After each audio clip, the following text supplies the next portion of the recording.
This is Donnie Tuttle, the Sell Anywhere trainer, coach, and practitioner.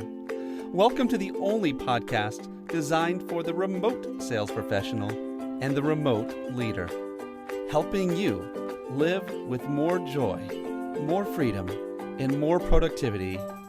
We believe that your talent is not limited to your zip code, and that you can build the life that you want while selling from anywhere. What's up, Sell Anywhere crowd?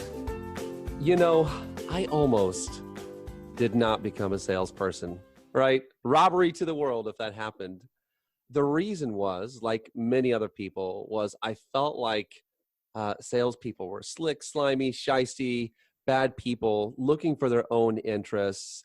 I didn't realize that selling actually means serving.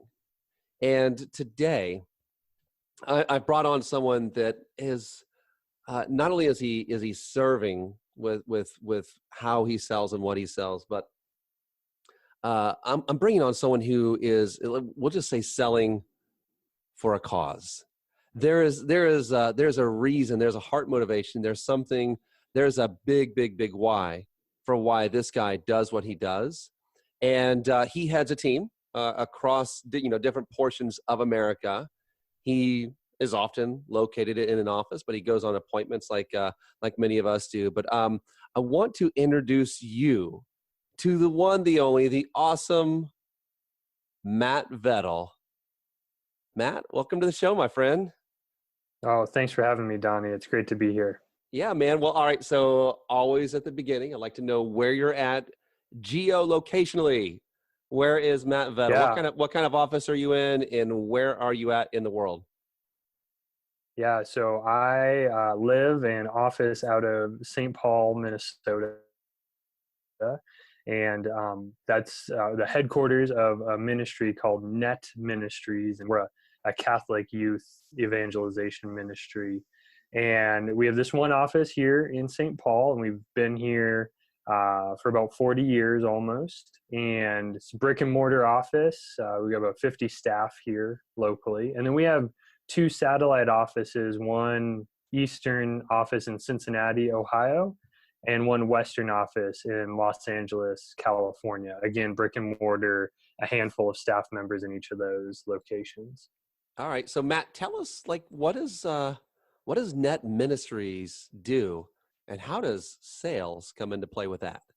Yeah. And generally, Net Ministries, well, we've noticed that the vast majority of Catholic youth are disengaging from our church during their teenage years. And so to reawaken their faith, what we do is we train teams of young adults to minister to them in parishes and schools across the United States.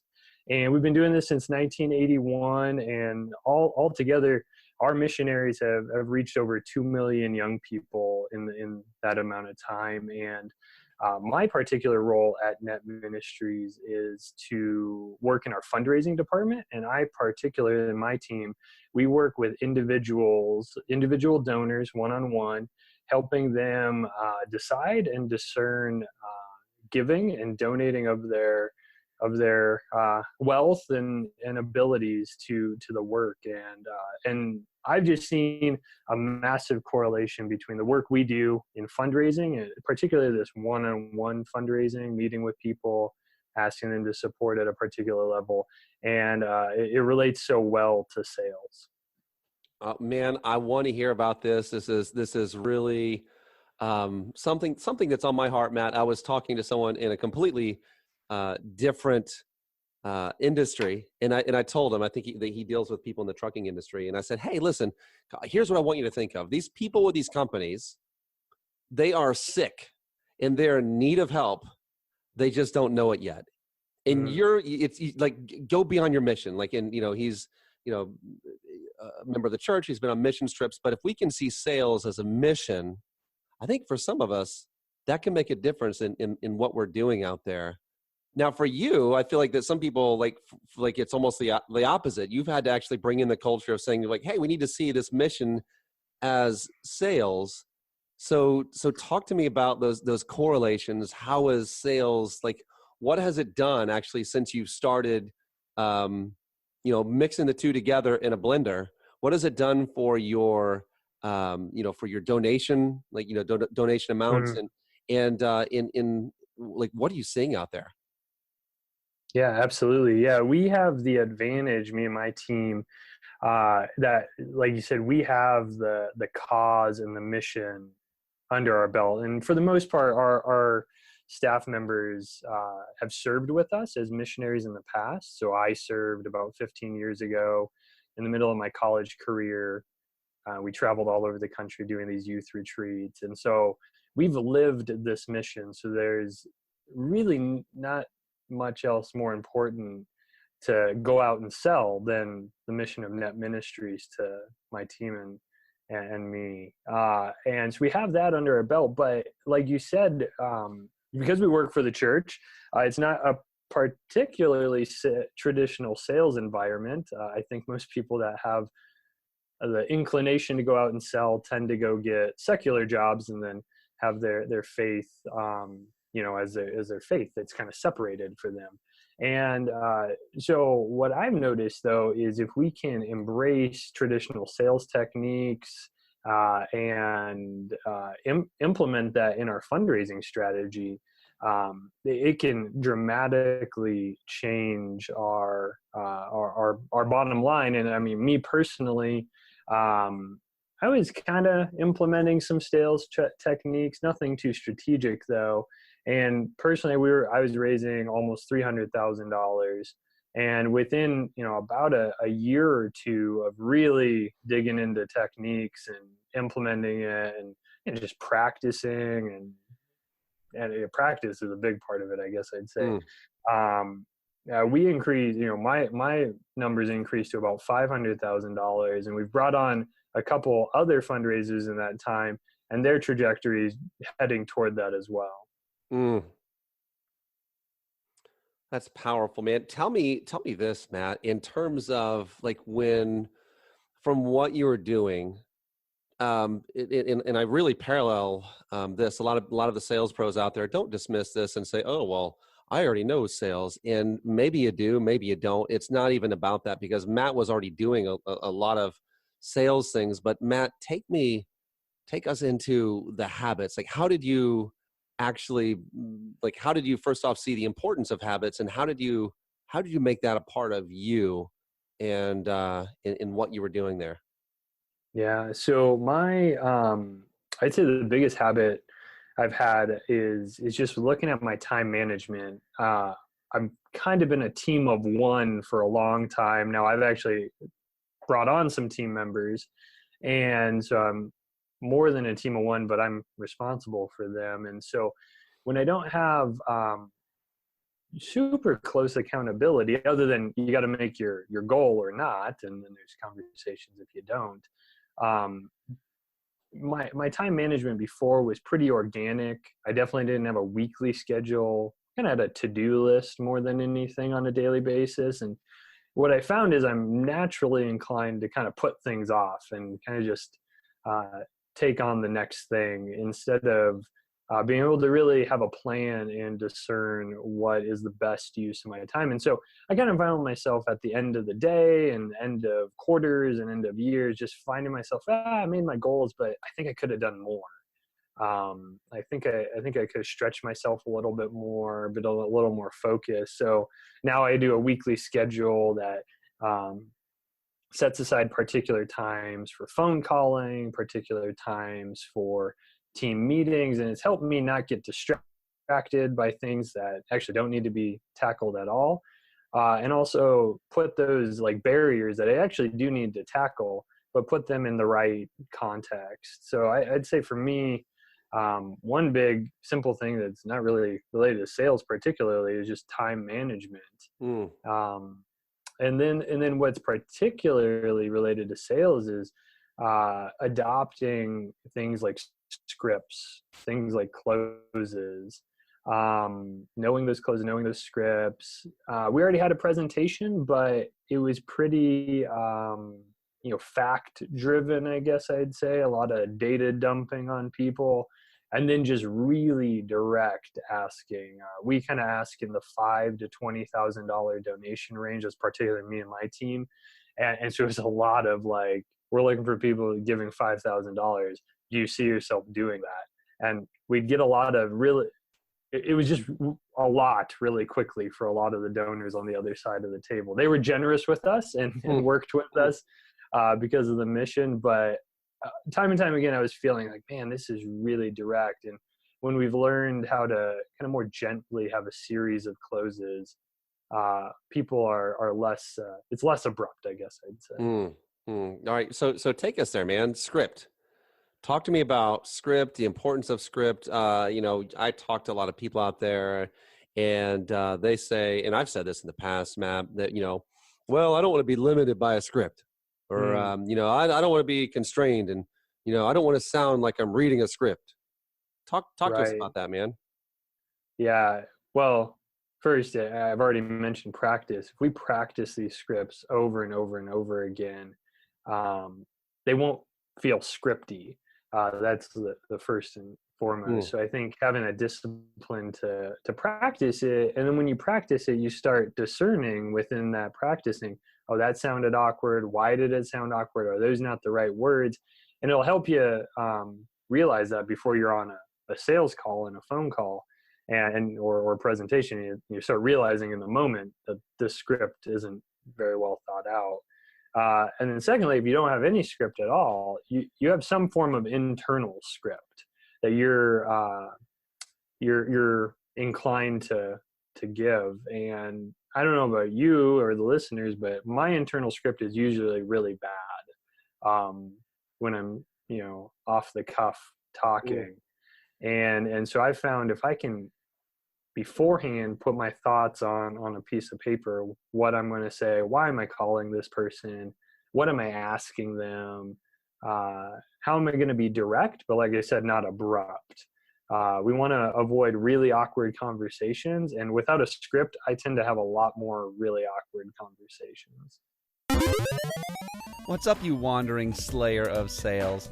Hey, listen, if you know anything about me, you know that I am a teacher. And I believe in sharing experience, right? That's what this whole podcast is about. Well, I've actually taken all of the best stuff from the people I've interviewed on this podcast and other places, and all of the people I've coached around the world, and my own experience. Listen, 2.5 years of bumping my head and doing it wrong finally gave me a formula that helped me to be able to not only go out there and crush my schedule when my office was only a 10 feet commute, but also to be more effective than anyone else that's out there. Listen, if you can sell anywhere, you can sell everywhere. And so this is a course for mastery of those who are without an office or those who are aspiring to be without an office. So go ahead and go over to donnietuttle.com right now, and you're going to see right there in the header there, you're going to see some information about the new Sell Anywhere course. And guess what? You get the first one for free. So go check it out right now, donnietuttle.com. And now back to the show. Wow. Yeah, I've even, one of the things I've heard people say too, Matt, one of the excuses is they say, I don't want to do a script. I don't want to sound salesy. Oh, sure. Yeah. And so guess what they sound like when they pick up the phone? And sometimes they sound even more salesy. It's salesy. They sound salesy. Hey, how are you doing? Guess who's asking that question? Come on. Oh man, I can't stand when I say it. Every so often it slips in there because it's natural for whatever reason. I don't know why that question is a natural question to ask, because it's so unnatural the moment it comes out of your mouth. Because you've probably never spoken to this person and you just ask them how they're doing, like you would ask a really good friend. But you don't have that background with them, so it's a strange reality, I think. Yeah, man. Yeah. When you're on the script, like what feeling are you trying to create for you? What feeling are you like, is it feelings? Is it information? Like, what are you trying to stir from the person on the other side? I mean, for me, when I'm writing out a script or talking to somebody on the phone and having that script, most importantly, I'm trying to create a good conversation that kind of where the person across the phone line just says, "Oh, tell me a little bit more," or "Yeah, I'm interested and open to having that conversation."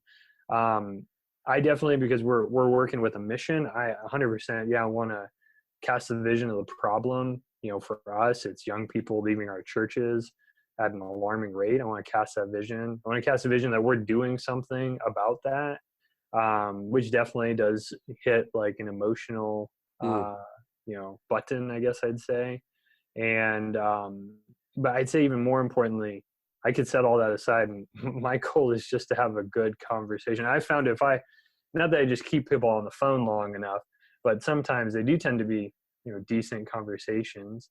Uh, when I ask them for the meeting toward the end, they're just like, yeah, I mean, it's almost like we've had a good enough conversation that all those barriers have kind of dropped. And they just think, yeah, it'd be natural for us to meet up for a cup of coffee or a lunch. Mm. And one thing that I can say too, and this is to almost everyone out there that's listening, unless you're very, very transactional, Hmm. uh, don't sell your product, right? Sell the meeting. Sell it, Right. have a conversation, and have it. Your script should be your guidebook for no question. But yeah, go for the appointment. Yep. Yeah, I've been just recently really asking people if they're open to furthering this conversation. Are Like, you a are you great open question? to that? Yeah, are you open to that? Yeah, great one.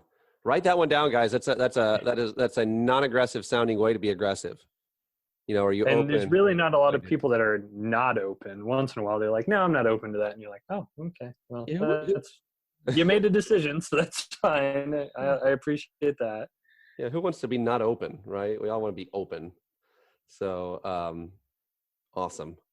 Matt, take me here, man. There's something that you kind of got me into, and I feel like that I'd love for you to share with the audience. And there's like a little line in a song from two funny guys. They're called Trip and Tyler. I definitely recommend When You Have Time to Waste, which is anti the message we're about to talk about. But when you have Mhm. time to waste, go see Trip and Tyler. And there's one of these their song called Working from Home, and there's a line in there that says it's hard to do anything when you can do everything. Mm. And talk to us, Matt, just in terms of um, I don't know, let's just call it the noonday devil. Can you talk about the book? Can you talk about what it says and how it applies, and how it can apply to someone who really might not be accountable physically to someone? Yeah, absolutely. So, the Noonday Devil is a nickname that was given to one of the deadly sins. So, there's a number of deadly sins. We know a lot of them: gluttony, pride, and one is sloth. And I don't know about you guys, but when I've thought of sloth, I haven't really like wrestled with that one. Gluttony is so clear, like overeating, overindulging. Pride just being, kind of just full of yourself, maybe a little bit of a jerk. It's pretty sloth. I'm like, well, I don't know. Like, I mean, I'm not sitting around doing nothing.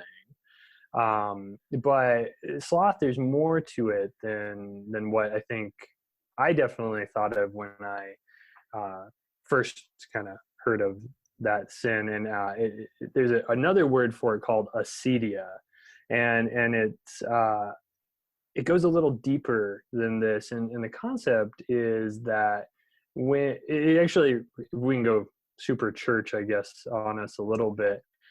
There's these monks, monks that live in these monasteries and they pray all day long. And from ancient times, they've found themselves right at about noon, 1, 2, 3 o'clock. They're sitting in their little room, their cell, and all they're supposed to be doing is sitting there and praying, and they just get tempted to leave their cell. And a lot of the fathers of these monasteries, I mean, we're talking 1600 years ago, they would just tell their monks, don't leave your cell. Whatever you do, don't leave the cell. because they've committed themselves to this way of life.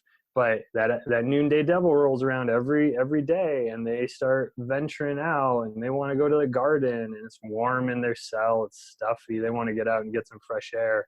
But really, they made a decision, and these men and the women that have joined in community, they made a decision to devote their life to this particular way of life. And us as salespeople, we made a decision. Nobody made us take these jobs. We made a decision that we're gonna go sell a particular product, and so we need to remember every afternoon, or maybe it happens in the morning, or whenever it does for you, that we're called to stay in our cell. And that might, for me, sometimes that means just pick up the phone and make one phone call. I don't got to focus on 5 phone calls or 25 phone calls. I can only focus on making one more phone call. And just don't, I have on my whiteboard, it says, don't leave your cell. I sent you that photo of the box of tape. Yeah. Mm-hmm. I put this, box on the floor just with like blue painter's tape, and it just says, stay in your cell. It says another line says, great work happens in this box. People say yes when I'm standing in this box. It just it's positive self-thought and self-speak that helps me do what I committed to way back when I said yes to taking this job. It can be easy for us to change our commitments, right? When our feelings change, when our emotions change. And gosh, man, I feel like so many of us are, well, I think all of us to some degree are emotionally driven, or even more importantly, I would say habitually driven. Yep. And sometimes we don't know why we don't want to do something. We just know we don't want to do something. And so oftentimes we'll find something to creatively avoid and do something else with. So like give me some things that you've labeled with this acedia thing, like these things that like get in your way or tempt you from giving your 100% dead level best effort. Give me some ideas what that might be. Oh, for me, it tends to be email, especially as I've been taking on some like management responsibilities. I found I have more and more emails, and we definitely have to, respond to those emails, but we don't have to respond in the moment. And when I was trying to keep like inbox 0, like all the time, oh man, I was just answering emails all day, and I never get to something like my phone calls. Here at Net, we haven't adopted a ton of great technology, but we've tried. And I don't know for you guys, but bringing on new technology, you gotta do a demo with somebody, and then you gotta talk to all the supervisors that'd be involved in using this. You gotta get the budget approved. And so I found myself, even though that's not my job here at Net, getting sucked into these type of meetings and demos. I like new technology. I like being able to do my job better and more efficiently. But I just found like, hey guys, that's not my role here at Net. And actually it is other people's role. And so I got to let them take care of that. And, there's other social media. The football season just started. Fantasy football can like eliminate everybody's time. That probably is a major issue in the United States. Our productivity in the month of September and October probably goes down significantly just because of fantasy football. So I think it's whatever you find sucking your time away. And for me, I find myself at the end of the day, if I really kind of ran from meeting to meeting to meeting and sucked into this, and then I check my email, and I just, at the end of the day, I'm exhausted, yet I didn't make any phone calls at all. And the plan was to make phone calls. And so that's a really exhausting way to go about life every single day. So it's interesting that you mentioned running hard, right? Can sometimes, right, actually put us in the place to where we're more susceptible. Mm-hmm. And I have seen it time and time again where it's like if you're running emotionally low, then you're more susceptible to making these bad decisions, right? Absolutely. Yeah. How have you like as you've done these things? I'm hearing some positive self-talk and some other, like what are some of the strategies that you have found that work? What are some things that maybe haven't worked? To keep you in your cell, so to speak. And we mean that in a positive and powerful way. It's not Yeah. not a prison sentence, right? But No, it's like keeping us to what we committed to. Because the truth is, when you get tired, if you're experiencing any emotional distress at home, in your family, extended family, you're more susceptible to step outside of what you committed to, because the work we all do is a difficult work at times. People are saying no to us. That's never fun.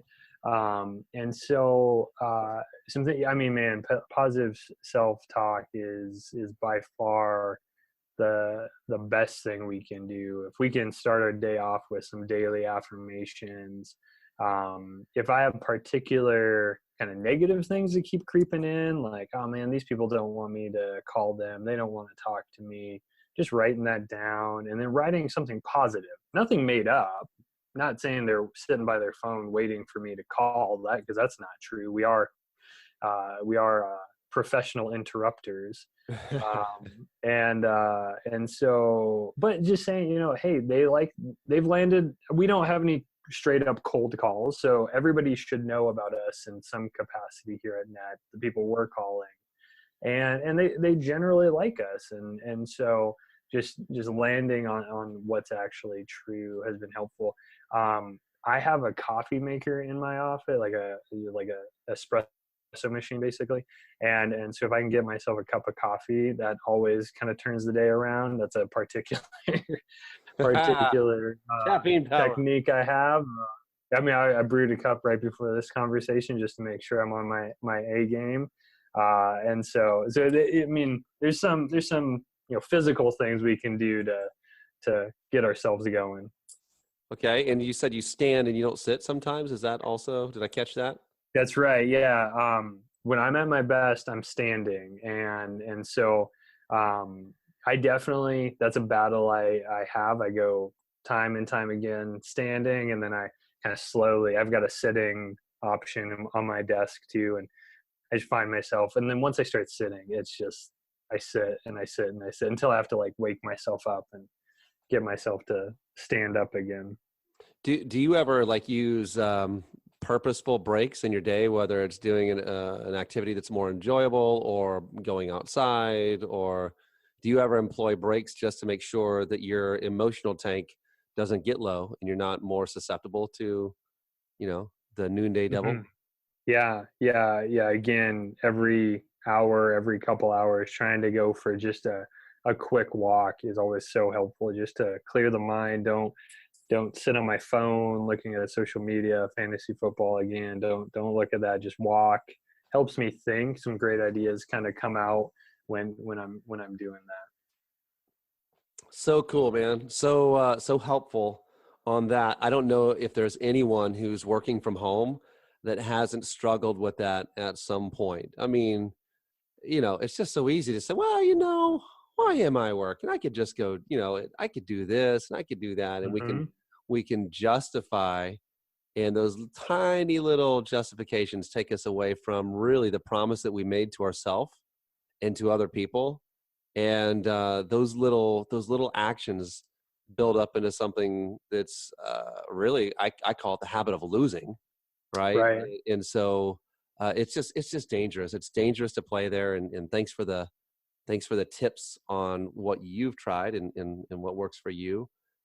Take me You're welcome. yeah, man. Take us to your team. You have a few different people in a few different locations. You've multiplied, and you guys are out there making the world a better place. How does how does Matt Vettel like actually keep synergy in a team that's not all in one physical location? Absolutely. Yeah. So to give you a little snapshot, we have 2 support staff people that work here in Minnesota with me in the same office. And then we have another person that does similar work to me that out in Cincinnati, and then a a fifth team member that does the exact same work in Los Angeles. So we span all the time zones. We have nobody in the mountain time zone, but we span the whole coast to coast. And because Cincinnati's just right in the Eastern time zone. And so we do a every other week we have a team meeting where we're video conferencing people in. And then every week, this is the golden thing we do is we do a 2-hour chunk of team calling where everybody jumps on our video conferencing system and just sees everybody else doing that calling. And I think what's that do for you? Oh man, it just honestly just knowing somebody else is picking up the phone and that somebody else is getting a win here and a win there. And when we get 5 of us on, it just really, the wins happen. You know, even if somebody goes winless that day, they at least see, 2, 3, 4 other wins happening in that period of time. It helps me see what everybody else's pace is, even just to pick up my own pace. I think because we're not a traditional sales environment, we weren't handed standards of multiple years of data saying, hey, you should call at this rate and you should close at that rate. And so seeing what other people can do, I think, is always so much more helpful. Love it. Yeah, we do something similar as well. And it's nice to see someone in front of you, like you're not alone. You're not alone. And man, sometimes when you're calling from your own home or you're the only one in the office doing it, sometimes that misery of loneliness can be something that really can tempt you and lure you away from absolutely from the cell. So you gotta battle that when you're alone. I mean, it's that monk sitting in his cell praying, and even though there's brother monks all around him in their own cells, he just feels alone. Maybe he's walking away. So yeah, I mean, in a church environment where the sales techniques, the phone calls aren't always prominent, we've had to really just say like, hey, we're in this together. We're all doing this. You're not alone picking up the phone. And then as a manager now, being a practitioner, I mean, I think that's the best thing we can do to encourage our team is just say, hey, I'm in it too. And that's hard to manage and sell at the same time. Okay. Yeah. Open that one for me, man. Like how have you found, like, it's almost like you're wearing or housing 2 different personalities, right? It's like, hey, it's Matt, the leader, or hey, it's Matt, the producer. How do you reconcile the two and what, like, I don't know. Like I find so many people go off balance one way and they're like, I'm just going to go produce. And other people are like, I really just need to go help lead. And so they stop producing. Like, how do you do all of that? Yeah, I found 2 things to be really helpful. One, I do set aside Fridays to just planning. I try not to set meetings, like outside appointments. If there's any like internal things I really got to take care of, internal meetings that are kind of on the side, I try to take care of those on Fridays. And then most importantly, really thinking, how can we care for and train this team of people? And so really setting aside Fridays and then keeping Monday through Thursday, it allows me to put some more significant activity onto those days. I also think it's helpful being realistic about your goals. I have new fundraising dollars that I need to raise every year.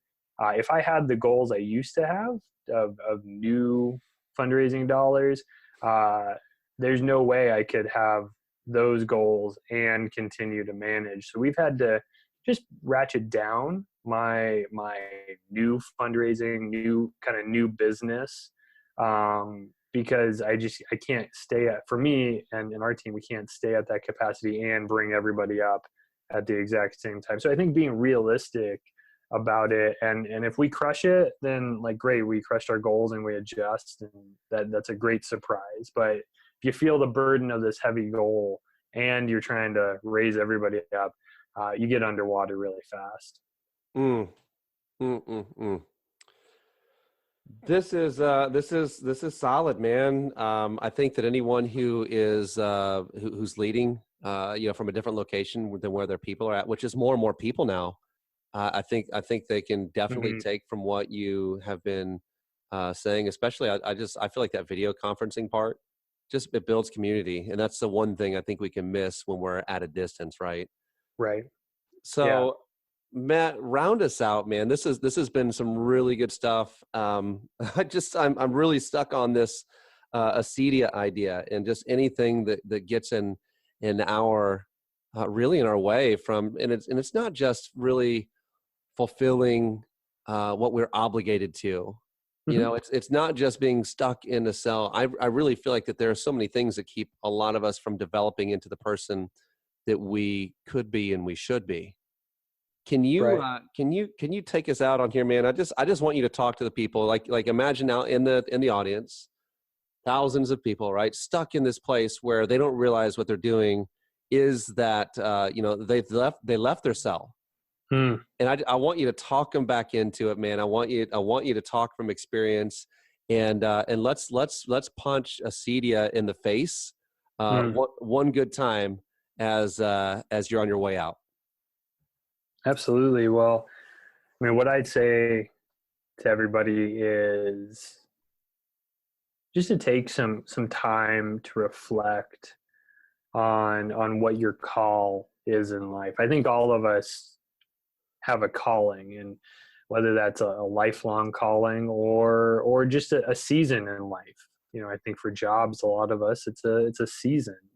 And what are we called to do? I think we're all called to, no matter what we're selling, no matter what our job is, to make the world a better place in some capacity, and take some time to reflect on that. And time to time we are out of season, and we got to kind of address that and either kind of get back into season or find where we're called to be. um, but if what you're doing is what you're called to, uh, we have we have it is an obligation, but it's an obligation to the mission, not Mm, not an obligation that's been like burdened upon us. It's mm. a, if we believe in the mission of the ministry, the cause, the company, um, we believe in the people that we're supporting, um, we should be running to that next phone call, running to that next meeting, uh, just pushing aside all distractions, everything that creeps in, surrounding ourselves with the positivity that's going to help us pick up that phone one more time, write another email, go to that next appointment, and clarify our message within all of that we're communicating this in a clear and concise way. That is so powerful, man. Just obligation to the mission. Mm. Obligation to the mission. Doing what you're called to do. And I really believe, Matt, that man, this is so good. I just feel like so many of us are suffering because, and we're tired and we're burnt out, and we're not burnt out because we're overworked. We're burnt out because we're overstressed from thinking about the things that we need to do still because we put them off. Right. Right. That's a frazzled person. Yeah. That's a frazzled Absolutely. person. Man, thank you so much for hanging out with us today. It has been awesome. It has been powerful. And you have effectively helped us to connect cause with selling. And thanks for being someone who does that. And if someone wants to get in touch with you, Matt, how can they do that, man? They're looking to connect with Matt, Net Ministries, all those things. How can they find you? Yeah, absolutely. Yeah, if you want to get in touch with me, either about the fundraising aspects and sales aspects and fundraising, or the ministry in general, I'd love to hear from you. My email address is mattv, so MATTV as in Victor, at netusa.org. So that's MATTV at netusa.org. Awesome. Thanks for hanging out with us today, brother. You're welcome, Donnie. Thanks for having me. thank you so much for joining us on the Sell Anywhere podcast, where we believe if you can sell anywhere, you can sell everywhere, and your talent is not limited to your zip code. Listen, this is not a one-way street. I want to hear from you. I want to hear from you on your ratings. Rate me on iTunes or Stitcher or whatever you listen to us on. That helps me immensely. Do that now. But also reach out. Find us on sellanywhere.com, and you can interact with us there, on LinkedIn, on so many different places. I want to hear from you. What are your struggles? Who do you want on the show? What are things that you feel like I could help you to solve? I love you so much that I'm doing whatever I can to give value so that I can spend the rest of my life with you. So let me know what I could be doing to help you in your journey.